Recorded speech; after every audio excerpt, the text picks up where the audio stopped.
Jump into an activity called Will the Real Socialism Please Step Forward? And this, again, is an activity that can be done in the class or virtually, depending on your teaching format. So I just want to remind you of that traditional definition of socialism where the state controls the resources and makes decisions about production and equitable distribution versus a more modern definition of socialism where the state provides more government services and a guaranteed annual income, which is why we associate so many of those Scandinavian and countries that have large welfare states with socialism today. Now, in the very first presentation Ken did, he talked to you about the problems of socialism, and he talked about 4 different things. So I'm just going to remind you of those problems here, because what we're going to be doing is looking for evidence of these problems in different countries today. So the first one that socialist countries run into is what we call the control problem. And that was the problem that socialist countries have, the difficulty central planners have in controlling human wants and desires. No matter how hard we try, we can't, it's really hard to control what people want, what people desire. And so the questions you're going to be looking for when you're going to be in breakout rooms and you're going to be assigned two different countries to examine. And you're going to go to the CIA World Factbook to look for evidence. And so evidence or questions you might ask that would help you identify, is the control problem present? You might ask, do you see evidence of the state trying to control human behavior? Even though it's hard to do, are they actively trying to control human behavior? And if you see evidence of that, the presence of that, that might tell us, how socialist the country is. You might look for what economic system is prevalent in that economy. And the second problem was what we would call the knowledge problem. And this is the idea that the information for economic planning is distributed across members in society. And it's hard for individual planners, central planners, to know all of that information that exists out there. So every one of you has a little bit of information about, the market, about what people want and need, about how to solve different problems. And central planners need that information in order to provide the right goods and services and the right quantities of those goods and services. But it's really hard to amass all of that information. And so questions that you might ask when you're looking for, is there evidence of the knowledge problem? Is there evidence of free markets that help overcome the knowledge problem? In markets, central planners aren't the ones that are making all the decisions, but markets allow all those individuals that have pieces of the information to act in ways that solve those allocation problems. The producers and the consumers, each acting on their own pieces of information that they have, we end up getting this allocation that helps overcome that knowledge problem. And so if you see evidence of free markets, then the knowledge problem is absent, and that's probably less evidence of socialism present in that country. Another problem, the third problem, is what we call the incentive problem. And the incentive problem occurs in central planning, when individuals and central planners are not incentivized to serve the general interest. Instead, they're incentivized to follow the rules, to maybe meet certain quotas, or make members of leadership or people in the bureaucracy happy, or move their own standing in the bureaucracy higher. And so the questions you might ask, is there evidence or lack thereof of entrepreneurship? So in entrepreneurship overcomes the incentive problem. Entrepreneurs have incentives. They respond to incentives to solve problems. And we end up getting an outcome that's good for the general interest, for people. They solve problems. They give people what they want. These things come about in markets. And so the more entrepreneurship there is, the less of the incentive problem will be present. And so when you see evidence of entrepreneurship, that is more evidence for capitalism, less evidence for socialism. The fourth problem is what we call the pathologies of privilege. This is the problem that occurs in central planning when bureaucrats gain power and some are privileged over others. And so even though the idea is to distribute and allocate things equitably, there are people in positions of power who end up benefiting more because of their positions, because of who they know, because they can, the rules might not apply to them. And so the more evidence there is of corruption, that would tell us that there's some pathologies of privilege, and that's more support for socialism than it would be for market economies. Now, some of you may be thinking, I see evidence of this in the United States. The United States is not a perfectly free market economy by any means. We have lots of, every economy in the world today is a mixed economy. And we're looking, but they have elements of market, elements of socialism, elements of, tradition that are built into them. And so in this, for pathologies of privilege, look for corruption. Do you see examples of corruption?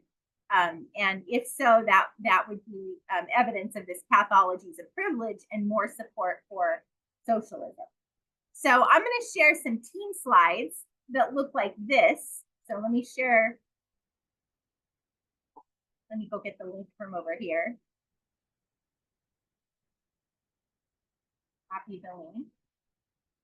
And I'm going to put it into our team chat. So once again, I want you to go to these slides. This time we're going to switch up the breakout rooms. So you're going to get to work with different people this time. But what you'll notice on each of the team slides, you're going to be assigned to the team slide will look like this. It has a link to the CIA World Factbook at the top.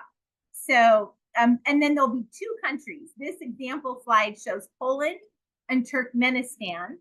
But the other countries, some of you will have Cuba and Denmark. Some of you will have Estonia and North Korea. Some of you will have Sweden and Venezuela. Go back a slide. When you get to the CIA World Factbook, it looks like this. And up in the top right, you can see countries. And this is where you can look up a country. So I'll just type a country in here like Cuba. Was Cuba on our list? I think it was. So we'll pick a different country. We could look up a country like, not Denmark on there. We'll do Canada. We haven't had Canada. That's not what I wanted. Back up.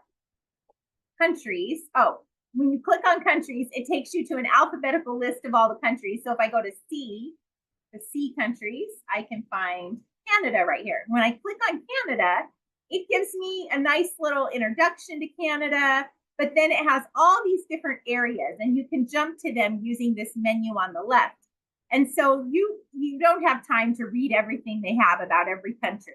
But as you scroll through these different categories, some of them might pop out to you as having helpful information. Like it might be helpful to know about the government. What kind of governmental system do they have or type do they have? That might be helpful. Do they have a lot of administrative, divisions? Scroll down a little bit here. You might want to read about the economy. Sometimes in the economic overview, it'll tell you what type of economic system they have, or it'll allude to some things that might be helpful. Even looking in things like energy, you might find out if the energy is controlled by the state or if it's controlled by, private industries. You might find out when you go to communications, same kind of thing, like how many communication companies are there in the country? Is it nationalized? Is there competition? Is there entrepreneurship? What other categories might be helpful to look at military and security when you're looking at, for examples of things like corruption or things like that. Terrorism might be interesting. Sometimes just the introduction in the beginning has some helpful information. So you'll just click around to those different categories looking for things that will answer these questions. So for Poland, for example, considering the control problem, thinking about what type of economic system do they have, is there evidence of people trying to control humans' behavior? Like, for example, controlling the media. That's evidence of trying to control human behavior, only allowing them access to view and listen to certain things. So any evidence you find for socialism, you're going to put for or against socialism, you're going to put into this little box here for Poland. Same thing about the knowledge problem. Do they have evidence of markets, or is there really an absence of markets? Put that evidence, any evidence you can copy and paste in the next box. In the incentive problem, is there a lot of entrepreneurship or not very much entrepreneurship? Do you see evidence of corruption? That would be as speaking to the pathologies of privilege. Any other helpful information you come up with, there's a box there for that too. So you'll do that for the first country of Poland, and you'll do it for the second country of Turkmenistan, if those are your assigned countries. When we come over here to our team slides, it drops everybody onto slide 1. But again, remember, when you're in your group, you're going to go to the slide that matches your breakout room number. So team 2 will have Cuba and Denmark. Breakout room 3 will have Estonia and North Korea.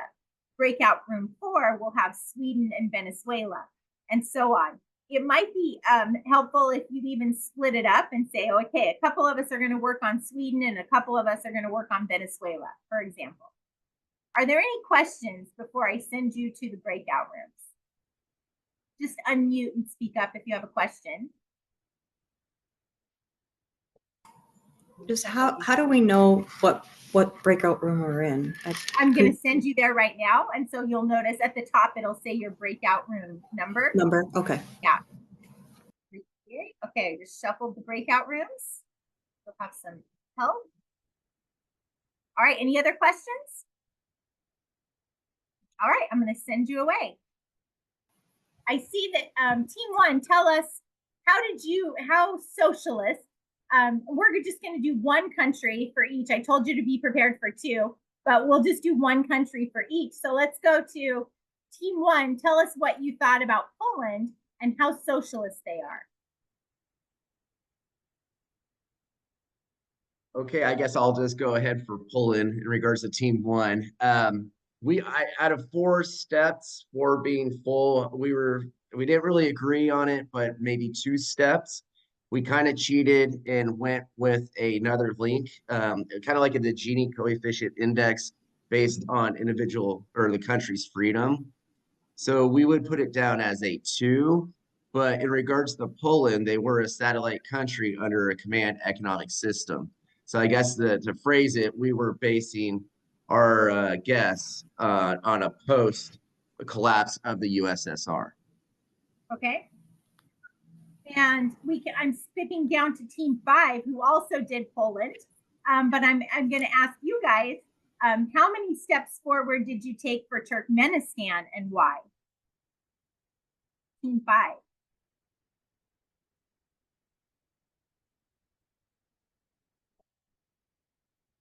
Team 5 is Amy. Well, we didn't quite get to the rating. Okay. We were looking at Turkmenistan not having a lot of freedoms, and they weren't very highly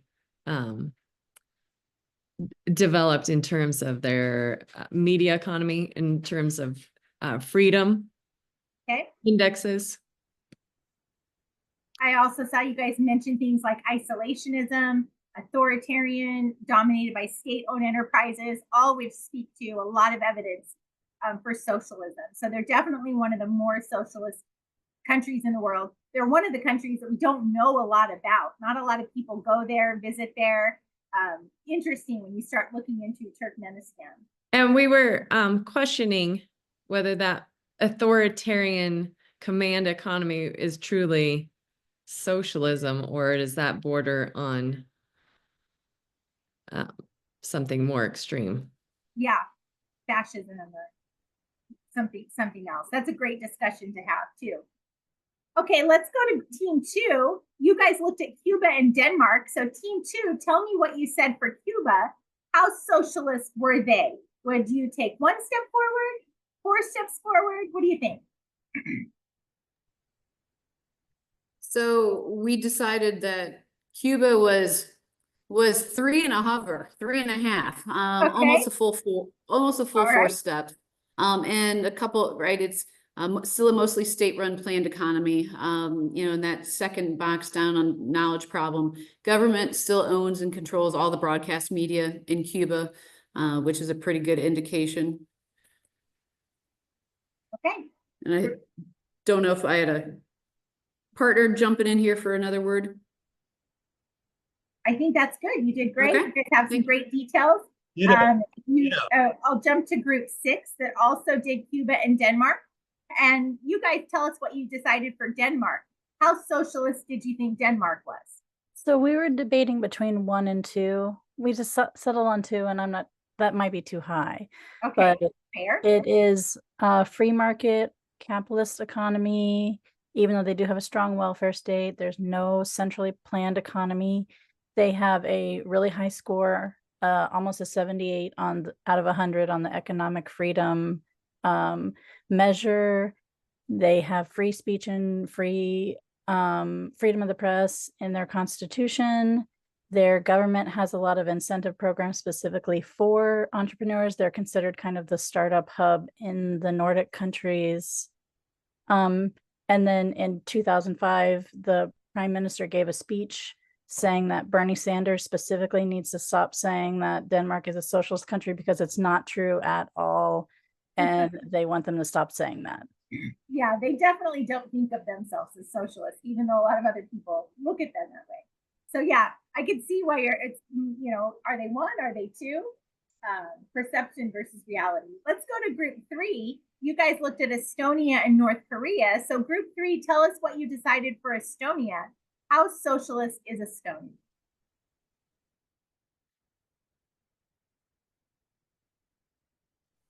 I guess I'll talk. Thank They used to be, and they're headed in the right direction. They're becoming more and more privatized, more and more capitalistic. Though not in the assignment, I know from watching a little bit too much YouTube in my life that they are a very big supporter of the Ukrainian war and are repeatedly saying they're willing to go to war with Russia because they don't want to be stepped on again like they did in the Cold War. So their military is much more prepared now, and they are a part of NATO and the EU, and they're just trying to get as far away from the Soviet policies, and their corruption's pretty low. 78 out of 100 on the corruption index on another page, but I couldn't find anything on the CIA page. Yeah, but I'm glad you brought up that website. There are some great resources that aren't on the CIA World Factbook that you might want to open up to students to check as well, like the Economic Freedom of the World Index and the Corruption Perceptions Index are also useful. We'll jump down to group 7, who also looked at Estonia and North Korea. Let's have group 7 tell us about what you decided for North Korea and why.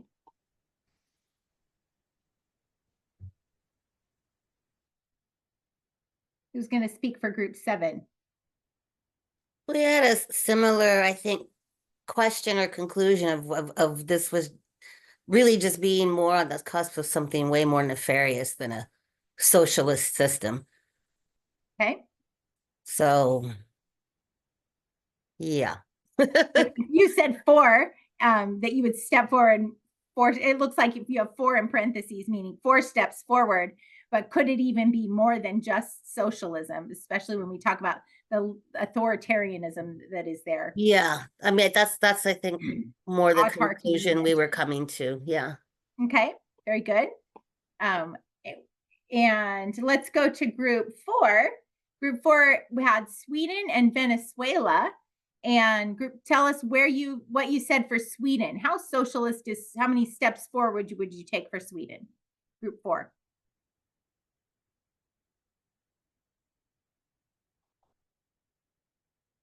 Who's going to speak for you guys? Jennifer, Lisa, Melissa, Timothy. Yeah, I don't think Sweden is as socialist as we maybe had thought before. We know a lot about Sweden now. But I think that as far as, especially if we look at the Heritage Foundation's freedom of economic scale, they're ranked pretty low on, or they're high, whatever you want to call it. They're like ranked 9th, right? And even United States isn't in the top 10. So, they have universal suffrage. They have good mix, as we know, of being successful in a capitalist system with some welfare, elements to it. But they have kind of a high unemployment rate considering. Relatively speaking. Yeah. Lots of other evidence for a market-based economy. Very good. Let's go to group 8, who also looked at those 2 countries. What did you tell us? What do you think about Venezuela? How socialist would you rate them? So it's very socialist. We think that some common characteristics with Cuba and North Korea. So lots of military protection, and everything was subsidized during the Hugo Chavez regime. And now during Nicolas Maduro, there is evidence of rigged elections, lots of government inefficiency, poverty, misuse of public funds. So in terms of corruption, they are very up there. Okay, very good. Okay, so I'm going to go ahead and turn it over to, come back over here to, well, I guess the takeaway from this activity that when many countries that are considered socialist today have had experiments with socialism, but they've moved toward more market-oriented economies. China wasn't included in the ones you looked, but they're a perfect example of lots of market-oriented, systems and institutions in their economy today. While they may provide more government services through more economic freedom, they have overcome the problems of control, knowledge, and incentives that continue to plague those modern socialist countries that we see today. So I'm going to go ahead and turn it over to Ken, who's going to talk a little bit about Singapore.